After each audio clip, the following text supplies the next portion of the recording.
Bienvenidos a su programa Hablemos de lo que no se habla.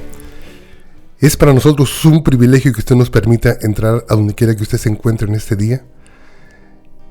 Y les damos las gracias por todo ese tiempo en el cual algunos de ustedes nos han escuchado, nos han apoyado.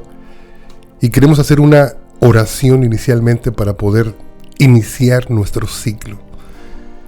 Y queremos decirle, Señor, te damos gracias porque tú nos permitiste cerrar, Señor, otro ciclo de tu palabra. Y ahorita, Señor, nos encontramos para abrir una vez más este ciclo. Te pedimos la misma bendición, la misma iluminación que tú nos has dado anteriormente para poder empezar y para poder culminar, Señor, este ciclo nuevo que iniciamos en esta semana.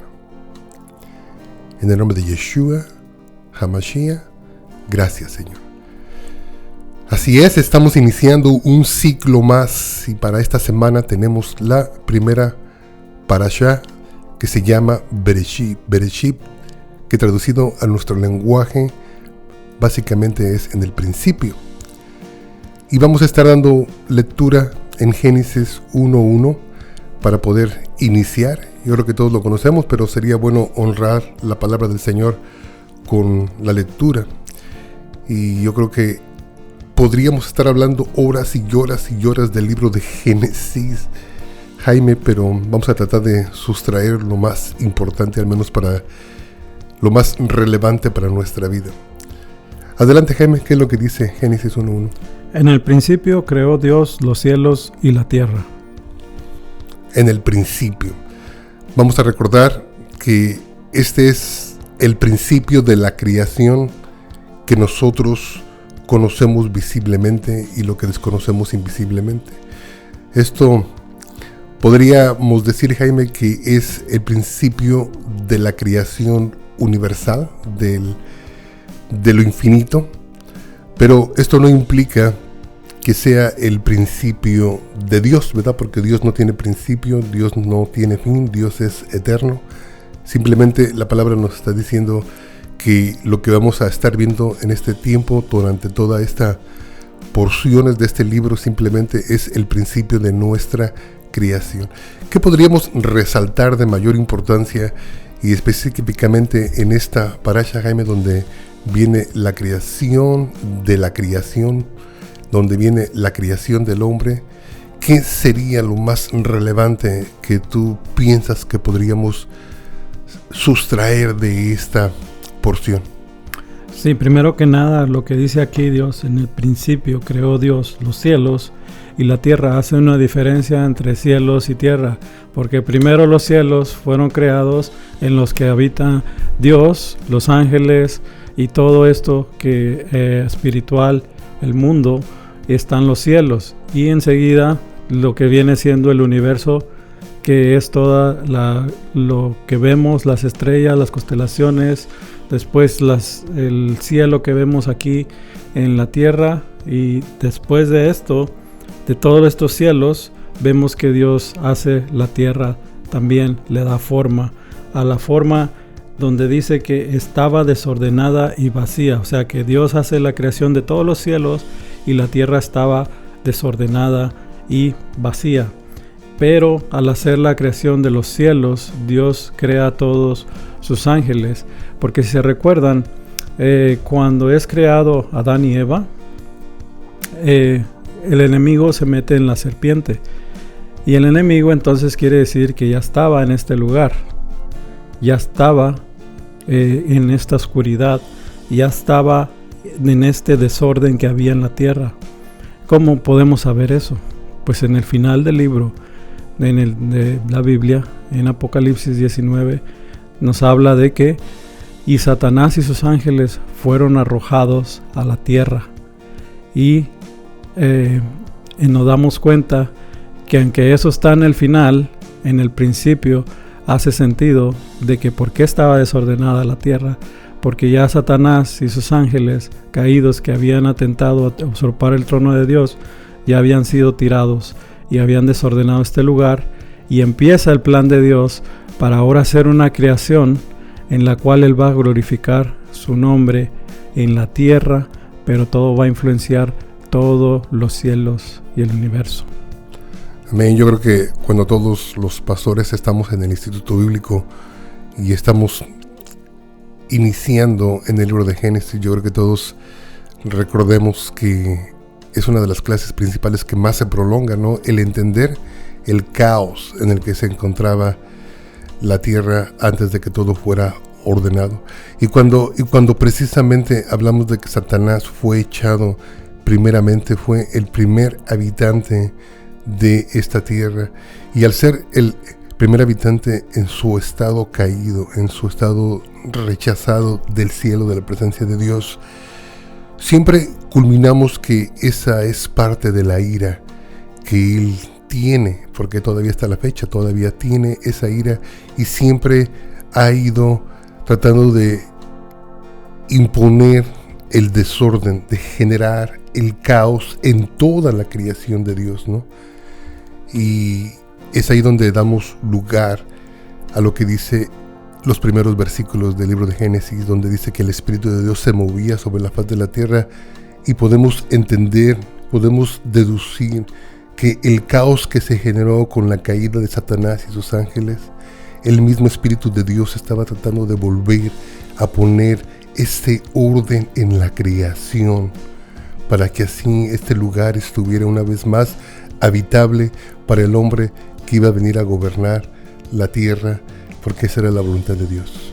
Así es, desde el principio Dios tenía planeado crear al hombre, pero tenía que también crear el mal, el bien y el mal.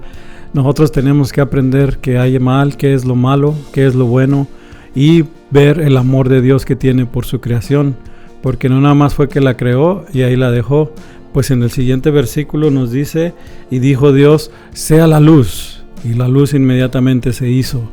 Pero sabemos que la luz, Yeshua, nos dice: yo soy la luz del mundo. El que viene a mí ya no estará en tinieblas, sino que le resplandecerá y andaré con él. Entonces vemos que Yeshua, en el principio de la creación de Dios, es la luz para todas las naciones, para todo el pueblo de Israel, para todas las profecías, para todo el que anda en tinieblas, que cambie de las tinieblas, porque el enemigo tienta a todo mundo, persigue a todo mundo y trata de caer, y siempre ha habido luz, resplandeció a las naciones para venir y hacer las obras del Creador, nuestro Creador, y nos dé entendimiento. Siempre ha habido esto, la luz, desde el principio. Podemos ver que era buena, y separó Dios las tinieblas de la luz. Así que el Espíritu de Dios se movía sobre las aguas, por lo cual también podemos ver cómo el Ruach se mueve a través de las personas, porque el más adelante nos enseña que las aguas son multitudes de lenguas, de personas y de gentes. Entonces, desde el principio Dios está creando su creación, pero todo lo que crea le va a servir al hombre.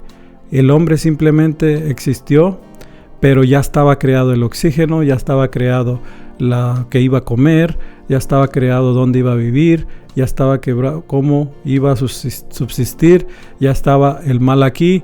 Lo único que faltaba era la humanidad, y después de crear al hombre, junto también le trae a su esposa para que puedan tener hijos, y la descendencia, haya una descendencia en la cual tenía que aprender a decidir el bien en contra del mal. En esta batalla estamos de fe hasta el día de hoy, y hasta el final, desde lo que creó Dios en el principio.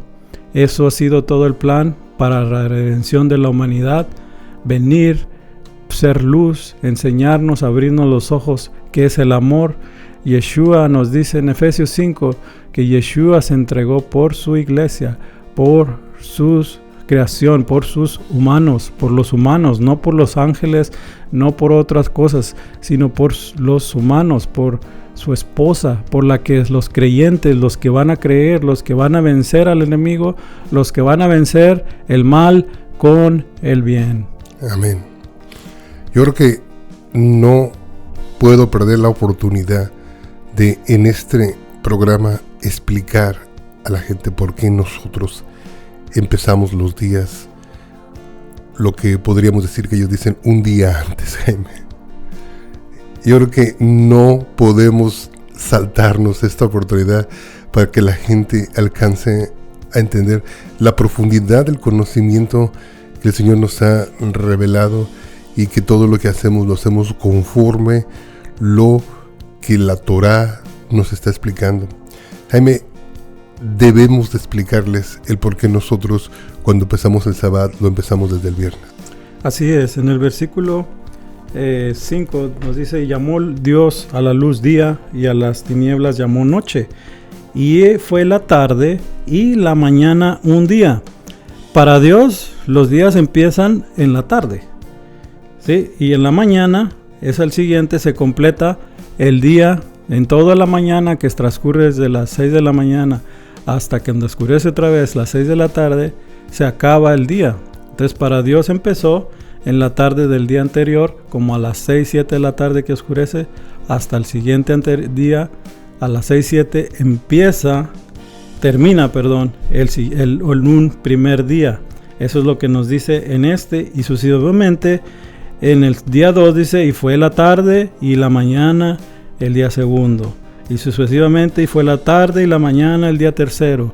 Aunque nosotros estamos acostumbrados a ver que el día empieza en la mañana, para la Biblia, para Dios, para lo como Él estableció sus tiempos señalados, como dice en el versículo 14, dijo luego Dios: haya lumbreras en la expansión de los cielos para separar el día de la noche, y sirvan de señales para las estaciones, para días y años, y sean las lumbreras en la expansión de los cielos para alumbrar sobre la tierra. Y así lo hizo Dios. Así que estas señales, estas estaciones, estos días y años están atados a las cosas celestiales, a las estrellas, al sol, la luna, desde el principio, para separar el día y la noche, pero conforme al calendario de Dios es en la tarde y la mañana. Importante saber cómo Dios nos hace ver los tiempos en la Biblia. Yo creo que es de suma importancia que nos bajemos un poquito para las gentes que todavía les cuesta un poquito de trabajo entender. Déjame explicárselo muy sencillamente. Jaime, ayer mismo tuvimos un eclipse. Estábamos en la sinagoga y una persona se acercó a mí y me dice: ¿ya viste el eclipse? Y le dije no, y me prestó un aparatito negro que me facilitó el ver el eclipse. Precioso. Pero si nosotros siguiéramos el calendario solar, sería imposible ver los días en los que estamos. Vamos a recordar que cuando el Señor estableció el calendario lunar, precisamente lo hizo para ayudarnos a visualizar los días y los tiempos en los que nos encontramos. Es más fácil ver la luna porque el resplandor de la luna no te deja ciego, no te molesta. Pero si intentas ver el sol es mucho más difícil, y recuerda que en los tiempos antiguos no había tanta tecnología para poder observarlo. Es algo de suma importancia porque yo creo que a veces la gente no entiende que la luna es un ciclo de cada 14 días y se inicia de vuelta. Entonces, para mí, desde mi punto de vista, es más fácil entenderlo así, que precisamente el Señor nos lo hizo como un regalo para comprenderlo más fácilmente y para que siempre estuviéramos ubicados. La mayoría de nuestras fiestas en la iglesia mesiánica empiezan en un cierto tipo de luna. La nueva luna, el Rosh Hashanah. Exactamente. Y si tuviéramos que ver el sol, no podríamos descifrar exactamente en qué día estamos, porque todo el resplandor del sol nos dañaría nuestra vista y sería muy difícil. Así, cuando tenemos que iniciar un ciclo, cuando vemos cierto tipo de luna, que sea menguante, que sea luna llena, nos podemos dar cuenta más o menos en qué tiempo de la quincena, de la catorcena estamos. Y el ciclo lunar se cierra cada 28 días, por eso el calendario judío es un poquito más chico que el calendario solar y se va adaptando conforme cada 3 años. Cada 3 años para más o menos emparejarlo. Pero es una de las razones. No sé si tengas tú otra cosa que añadir. Sí, tenemos que entender cómo funciona el calendario del bíblico, porque cuando llegamos a las fiestas de nuestro Señor, los tiempos señalados en la que dice, celebrarás esta fiesta el día 10 de tal mes, me celebrará esta fiesta tal tiempo, solamente podemos hacerlo conforme al calendario bíblico. Y como dice aquí, el lunar nos va guiando. Todo el pueblo judío se ha guiado por el calendario lunar, pero en la actualidad también necesitamos el solar por la razón de que en los evangelios de la cultura griega hay muchas fechas también que son el calendario solar. Así que, pero en realidad lo básico era hacerlo por el calendario lunar. Entonces podemos entender los tiempos porque dice que las lumbreras, las dos, eran para las estaciones, días y estaciones, y Moedim, los tiempos señalados de Dios, las fiestas de Dios, en Levíticos 23, donde está de Pesach, de Pascua, donde habla acerca de Pentecostés, de Shavuot, donde habla acerca del día de Yom Kippur, el día de trompetas, del perdón, de los tabernáculos, las fiestas del Señor, todas están en los tiempos señalados. Es la misma palabra para decir, estas son mis fiestas, estos son mis días santos, los días de Dios, los días que Él señaló. Entonces cuando aprendemos a ver, entonces el día empieza en la tarde, la fiesta la comenzamos en la tarde. El Shabbat es el séptimo día, como dice en la creación. Después de que creó Dios todo ya estaba listo, hasta el hombre, y le pone, ahora el séptimo día descansarán, porque en 6 días hizo Dios todo lo creado, y el séptimo será Kadosh, será santo, lo santificarán y descansarán. A veces pensamos que el día séptimo es el día domingo, y empiezan a contar de lunes, martes y del día de la mañana hasta la noche. Pero si contamos bíblicamente, el número, los días van por número, va el 1, el 2, el 3, así se llamaban en el principio. Entonces cuando tú llegas al sábado, se llama Shabbat, que viene de la palabra Sheva, que es la palabra del número 7. Entonces empiezas el número 7 y cuando vas al primer día de la semana, que viene en nuestras Biblias, mucho en el Nuevo Testamento, ese día para la Biblia es el día primero y se llama Rishon, o sea, la cabeza, como el principio, el 1, el número 1 de la semana. Y entonces cuando vienes a ver domingo es una traducción de decir del día del sol, y el Shabbat viene siendo el sábado, lo tradujeron, una traducción viene de muchas cosas, del nombre Saturno, pero en su original viene de esta palabra, si nos vamos al hebreo, va a venir del número 7, que es en Sheva, que es Shabbat, y sería un sábado. El sábado, entonces ¿a qué horas empieza el sábado? El sábado no empieza el sábado en la tarde, porque ya ese día sería el día siguiente, porque empiezan en la tarde. Entonces el Shabbat empieza el viernes en la tarde, como dice que empezaba el calendario, el viernes, porque ese sería el día séptimo, y se duraría hasta el siguiente día, que sería nuestro sábado regular. A las 6 de la tarde se terminaría. Empieza viernes en la tarde, termina el sábado en la tarde. Y ese es el tiempo señalado por Dios, que esos días da doble porción, doble bendición. No es un día regular, es un día que Él apartó desde la creación cuando hizo todo el universo. Amén. Ahorita que estamos hablando de que las estrellas, el sol, la luna nos sirven como señales, yo creo que no podemos pasar este programa sin recordarle a la audiencia que el día que nació nuestro Redentor, el día que nuestro Mesías pisó la tierra, hubo una señal en el cielo.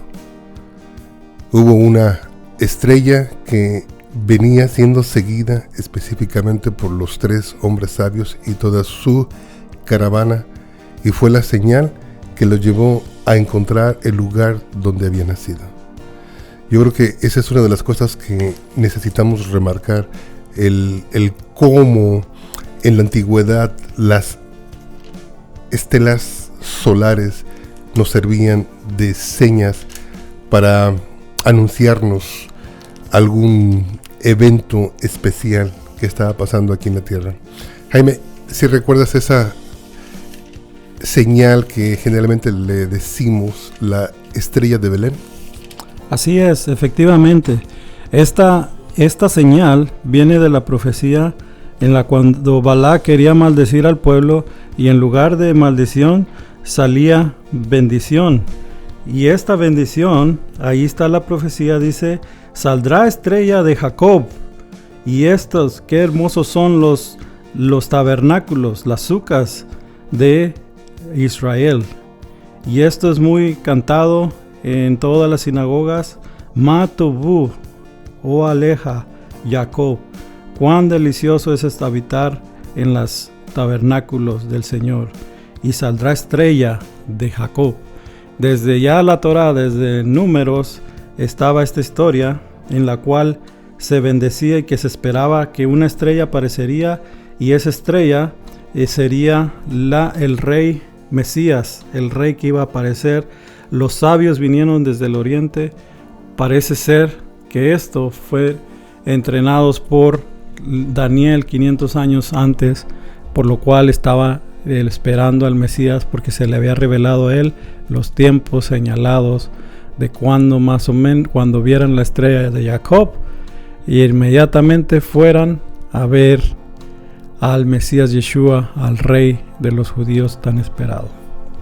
Amén. Bueno, pues llegamos al final de nuestro programa, y solamente para recordarle que es difícil transmitir todo el conocimiento, sabiduría que el Señor ha dejado dentro de nuestra iglesia, la iglesia mesiánica, iglesia Árbol de Vida, pero también recordarle que nosotros estamos a disposición, que damos discipulado, damos adiestración a toda aquella persona que nos lo pida. 214-212-7676 es nuestro teléfono a marcar. Gracias.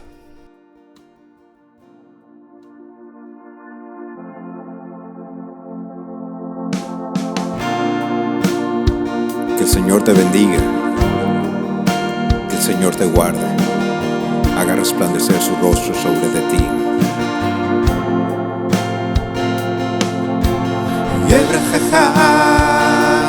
Adonai v'yishmerecha, Yair Adonai panav elecha v'choneka, Yisa Adonai panav elecha v'yasem lecha.